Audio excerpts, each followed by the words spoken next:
Hello friends, எல்லோருக்கும் வணக்கம். Welcome to young investor channel. Actually markets பார்த்துருப்பீங்க. ஸோ மார்க்கெட் ஒரு ஃப்ளாட்டாக இருக்குது. நெகட்டிவ் ட்ரெண்ட் போகுது, பாசிட்டிவ் ட்ரெண்ட் வருது, அப்படி தான் இருக்குது. பெருசாக மார்க்கெட்டில் பெர்ஃபார்மன்ஸ் இல்லை. ஸோ இன்றைக்கி சென்செக்ஸ் பார்க்கும்போது 102 பாயிண்ட்ஸ் நெகட்டிவில் இருக்குது. 83,330 பாயிண்ட்ஸில் பார்த்தீங்கன்னா ட்ரேட் ஆகிட்டு இருக்குது. மேபி பாசிட்டிவ் கூட க்ளோஸ் ஆகலாம், நெகட்டிவ்லேயும் க்ளோஸ் ஆகலாம். நிஃப்டி 50 34 பாயிண்ட்ஸ் நெகட்டிவில் ட்ரேட் ஆகுது. 25,426 பாயிண்ட்ஸில் ட்ரேட் ஆகுது. பேங்க் நிஃப்டி 56,879 பாயிண்ட்ஸில் ட்ரேட் ஆகுது. 152 பாயிண்ட்ஸ் பேங்க் நிஃப்டி நெகட்டிவில் இருக்குது. Punjab national bank 1.5% positive. Kotak Mahindra bank, Canara bank, bank of பரோடாலாம் ஒரு ஃப்ளாட் பாசிட்டிவில் இருக்குது. IDFC first bank, federal bank, HDFC bank, Axis bank, IndusInd bank, AU small finance bank, ICICI bank, State Bank of India இது எல்லாமே பார்த்தீங்கன்னா ஓரளவு ஒரு 1% நெகட்டிவ் ட்ரெண்டில் தான் ட்ரேட் ஆகிட்டு இருக்காங்க. So bank Nifty 152 points negative ட்ரெண்டில் ட்ரேட் ஆகிட்டு இருக்குது. இது போக டெரிவேட்டிவ் மார்க்கெட் எடுத்து பார்த்தேன். ஸோ இதில் கன்சியூமர் செக்டார், எனர்ஜி எல்லாம் பாசிட்டிவில் இருக்குது. பட் இந்த ரெண்டு செக்டார் தான் இன்றைக்கி பாசிட்டிவில் இருந்துச்சு. BSc bank, reality, banking, infra, finance, services, auto, pharma, cement, BSc, metal, technology இது எல்லாமே நெகட்டிவ் ட்ரெண்டில் இருக்குது. எனர்ஜி செக்டாரில் பார்த்தீங்கன்னா ஓஎன்ஜிசி மட்டும் 1% நெகட்டிவ் வந்துச்சு, கெயில் நெகட்டிவ் வந்துச்சு, கேஸ் ஸ்டாக்ஸ் எல்லாம் நெகட்டிவ் வந்துச்சு. But oil companies, pain companies மார்க்கெட்டில் பாசிட்டிவில் இருந்திருக்கும். குறிப்பாக பெட்ரோநெட் 2.5% மேலே பாசிட்டிவில் இருந்துச்சு. ரீசன் நான் நேற்றைய வீடியோலையோ முதநாத் வீடியோவில் அப்டேட் பண்ணியிருந்தேன்.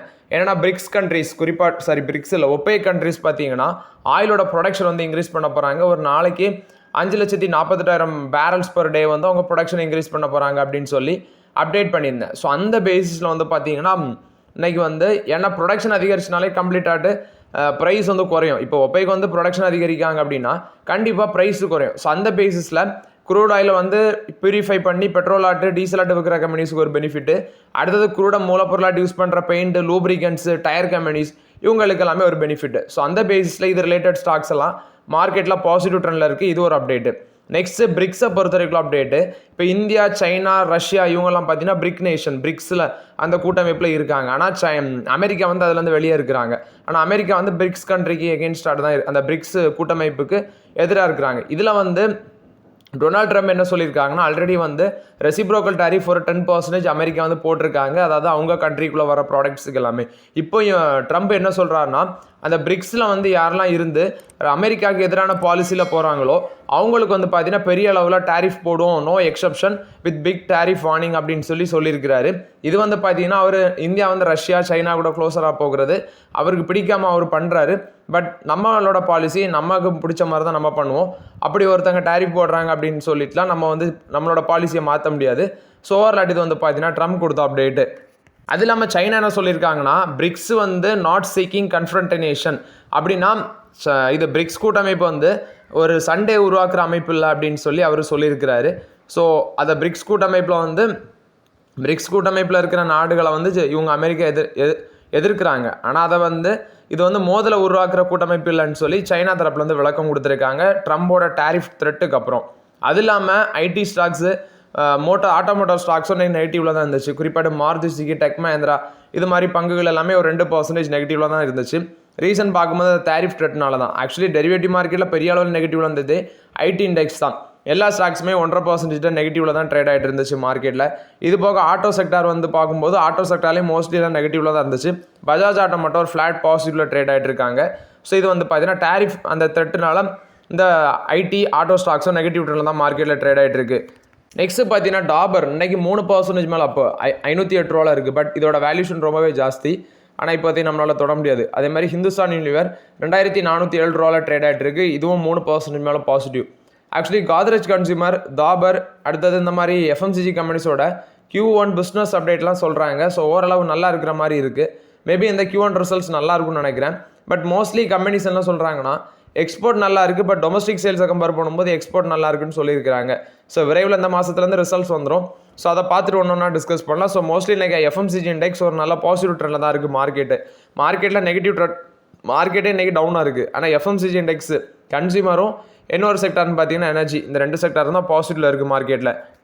நெக்ஸ்ட்டு பார்த்தீங்கன்னா ஏர்டெலோட சுனில் மிட்டலும், Bharti Airtel founder of Bharti ஏர்டெலோட சுனில் மிட்டலும், அது இல்லாமல் வார்பர்க் பின்கஸும் பார்த்தீங்கன்னா இந்த ஹேரோட இந்தியன் பிஸ்னஸை 49% ஸ்டேக் வாங்குறதுக்கு பிட்ஸில் ஜாயின்ட்லி பிட் சப்மிட் பண்ணியிருக்கிறாங்க. ஸோ இதில் வந்து $720 மில்லியன் அளவுக்கு அக்யூஷன் பண்ண போகிறதாட்டு சொல்லியிருக்காங்க 49% ஸ்டேக்கு. இது சுனில் மிட்டல் நெக்ஸ்ட் வந்து பார்த்தீங்கன்னா வார்பக் பின்கஸ் இவங்க ஜாயின்ட்லி பிட்டை வந்து சப்மிட் பண்ணியிருக்காங்க. ஸோ இது வந்து ஹேர் இந்தியாவை பொறுத்த வரைக்கும் அப்டேட்டு.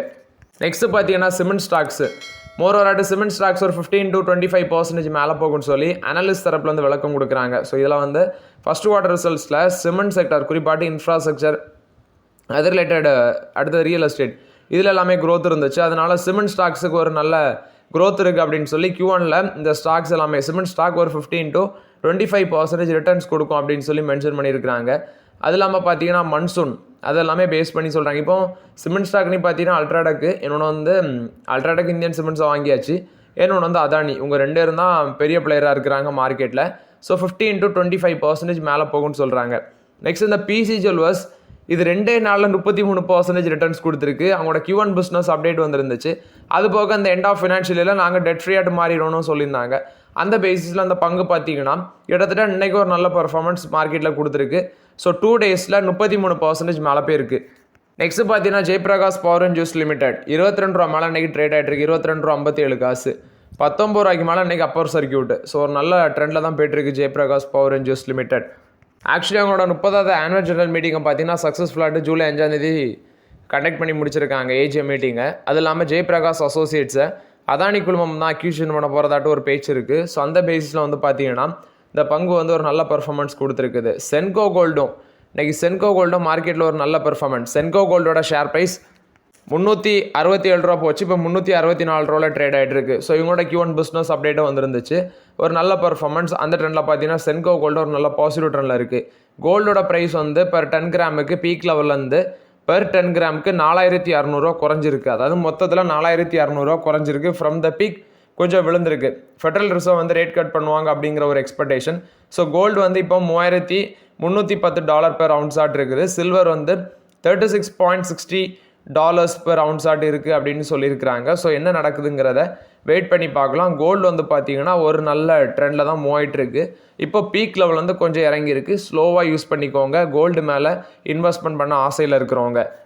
பேங்க் ஆஃப் பரோடா பார்த்தீங்கன்னா ஆக்சுவலி முன்னாடி வந்து கனரா பேங்க் வந்து இந்த முடிவு எடுத்தாங்க, இந்த மினிமம் பேலன்ஸ் சார்ஜஸ் அதுவுமே கிடையாது அப்படின்னு சொல்லி. அடுத்தது SBIயும் வந்து முடிவு எடுத்தாங்க. ஸோ இப்போ பேங்க் ஆஃப் பரோடாவும் அந்த ரேஸில் ஜாயின் பண்ணியிருக்கிறாங்க. ஸோ நாங்களும் வந்து மினிமம் பேலன்ஸ் மெயின்டைன் பண்ணட்டா இந்த சார்ஜஸ் எதுவுமே விதிக்க மாட்டோம் அப்படின்னு சொல்லி அவங்களும் அப்டேட் பண்ணியிருக்காங்க. ஸோ இது பேங்க் ஆஃப் பரோடா கொடுத்த update. Jio BlackRock asset management பார்த்தீங்கன்னா சக்ஸஸ்ஃபுல்லி 17800 கோடி ரைஸ் பண்ணியிருக்கிறாங்க. ஸோ இது வந்து கேஷ் ஆர் டெப்ட் மியூச்சுவல் ஃபண்ட் ஸ்கீமுக்கு வந்து இதை யூஸ் பண்ணுவாங்க அப்படின்னு சொல்லியிருக்கிறாங்க. இது ஜியோவும் பிளாக்ராக்கும் ஜாயின்ட் வெஞ்சர் வச்சுருக்காங்க. ஸோ அது இல்லாமல் அவங்க 3 ஸ்கீம் ஒன்று சொல்லியிருந்தாங்க. 3 கேஷ் டெப்ட் மியூச்சுவல் ஃபண்ட் ஸ்கீம். ஒன்று Jio BlackRock overnight fund, Jio BlackRock liquid fund, Jio BlackRock money market fund. So அந்த ஃபண்ட்ஸுக்கு வேண்டி தான் பார்த்தீங்கன்னா அந்த 17800 கோடி ஃபஸ்ட் டைம் வந்து டெபியூட் ஆட்டு மார்க்கெட்டில் ரைஸ் பண்ணியிருக்காங்க ஜியோ பிளாக்ராக்கு. எஸ் பேங்க் பார்த்தீங்கன்னா CO சர்ச் பெண்டிங்கை வந்து பாஸ் பண்ணியிருக்கிறாங்க.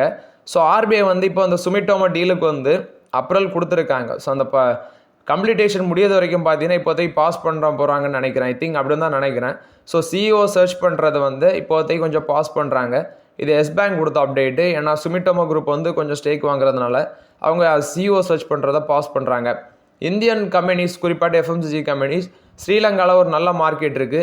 அது இல்லாமல் ITCயோட சீப் என்ன சொல்கிறாருன்னா சஞ்சீவ் பூரி அவர் வந்து ஸ்ரீலங்காவில் பிஸ்னஸ் எக்ஸ்பேண்ட் பண்ணுற ஐடியாவில் இருக்கிறதாட்டும் சொல்லியிருக்கிறாங்க. ஏன்னா ஸ்ரீலங்காங்கிறது ஒரு ஐலாண்ட் நேஷன். அந்த பேசிஸில் வந்து எக்ஸ்பேண்ட் பண்ணுறதுக்கு, அதாவது இந்தியன் கம்பெனிஸ் எக்ஸ்பேண்ட் பண்ணுறதுக்கு ஸ்ரீலங்கா ஒரு குட் சான்சஸ். அது இல்லாமல் பாஸ்ட் 10 இயர்ஸ் பார்த்தீங்கன்னா ஒரு நல்ல லீடர்ஷிப் வந்து நம்மளோட பிரைம் மினிஸ்டர் ஸ்ரீலங்கா கூட நல்லா பண்ணிகிட்டு இருக்கிறாங்க. ஸோ அது இல்லாமல் சில ஃப்ரீ ட்ரேட் அக்ரிமெண்ட்டெல்லாம் இருக்குது. அதாவது அவங்களுக்கு கூட ஃப்ரீ ட்ரேட் அக்ரிமெண்ட் சைன் பண்ணுறதுக்கும் ப்ராசஸில் இருக்கிறதுனால ஸ்ரீலங்கா வந்து இந்தியன் கம்பெனிஸ் அங்கே பிஸ்னஸ் எக்ஸ்பென்ஷன் பண்ணுறதுக்கு ஒரு நல்ல கண்ட்ரி அப்படின்னு சொல்லி ஸ்ரீலங்காவை மென்ஷன் பண்ணியிருக்கிறாரு. இது ஐடிஸோட சஞ்சீவ் புரி தான் அந்த அப்டேட்டை சொல்லியிருக்காரு.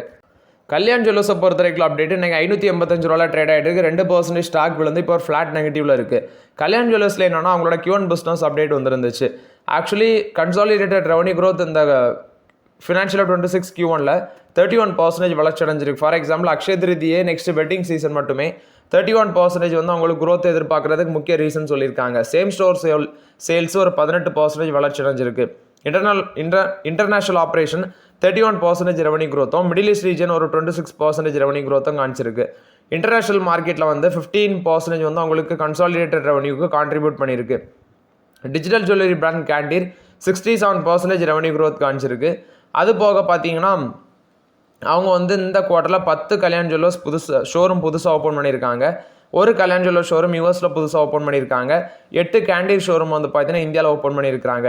நெக்ஸ்ட்டு 170 ஷோரூம் வந்து கல்யாண் அண்ட் கேண்டீர் ஃபார்மேட்டில் ஓப்பன் பண்ணியிருக்கிறாங்க.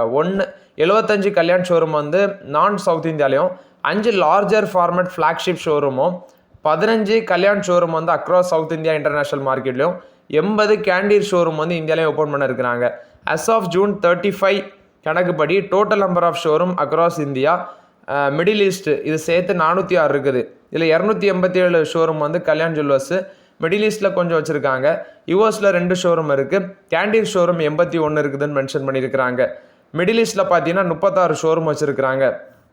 ஸோ ஓவரால் இது வந்து கல்யாண் ஜுவல்லர்ஸ் கொடுத்த அப்டேட்டு. பட் இப்போதைக்கு வேல்யூஷன் பார்த்தீங்கன்னா ரொம்பவே அதிகமாக இருக்குது, நம்மளால் டச் பண்ண முடியாது. ஸோ ஆல்ரெடி இருக்குன்னா வச்சுக்கோங்க, ஃப்ரெஷ் என்ட்ரி அவாய்ட் பண்ணிடுங்க. நெக்ஸ்ட்டு பார்த்தீங்கன்னா வேதாந்தா கொடுத்த அப்டேட்டு. வேதாந்தா ரிசோர்ஸஸ் இதுவும் அதோட கம்பெனி தான், யூகே பேஸ்ட் கம்பெனி. அதோட நேம் பார்த்தீங்கன்னா ஓர்லி அப்படின்னு சொல்கிறாங்க. ஸோ அது மூலமாட்டு அவங்களோட மைனிங் அண்ட் ப்ராசஸிங் ஆப்ரேஷன் வந்து எக்ஸ்பேண்ட் பண்ணுறாங்க. For example critical minerals, copper, cobalt, ஜாம்பியாவில் அவங்களோட கன்கோலா காப்பர் மைன்ஸ் இருக்குது. ஸோ அங்கே வந்து பார்த்தீங்கன்னா ப்ரொடக்ஷனை கிட்டத்தட்ட $1 பில்லியன் அளவுக்கு எக்ஸ்பென்ஷன் பண்ணுறதாட்டு சொல்லியிருக்கிறாங்க. ஸோ இவங்க கூட பார்ட்னர்ஷிப் வச்சு ப்ரொடக்ஷனை எக்ஸ்பேண்ட் பண்ணுறதுக்கு இது வேதாந்தா கண் வச்சுருக்காங்க $1 பில்லியன் அளவுக்கு. இது வேதாந்தா கொடுத்த அப்டேட்டு. நெக்ஸ்ட் ஹிந்துஸ்தான் காப்பர் ஒரு 400 கோடிக்கு கான்சன்ட்ரேட்டர் பிளான்ட் வந்து மத்திய பிரதேஷில் பில்ட் பண்ணதாட்டு சொல்லியிருக்காங்க. 2.5 million tons per annum production increase பண்ணுறதுக்கு. மலாஞ்ச்கான் அந்த ஃபெசிலிட்டியில் வந்து இதை ப்ரொடக்ஷனை இன்க்ரீஸ் பண்ணுறதுக்கு இது ஹிந்துஸ்தான் காப்பர் கொடுத்த அப்டேட்டு. டாடா மோட்டார்ஸ் பார்த்தீங்கன்னா next generation Harrier and Safari SUV வந்து டெவலப் பண்ணுறதுக்கு நியூ பிளாட்ஃபார்ம் இன்ட்ரடியூஸ் பண்ணியிருக்கதாட்டு சொல்லியிருக்கிறாங்க.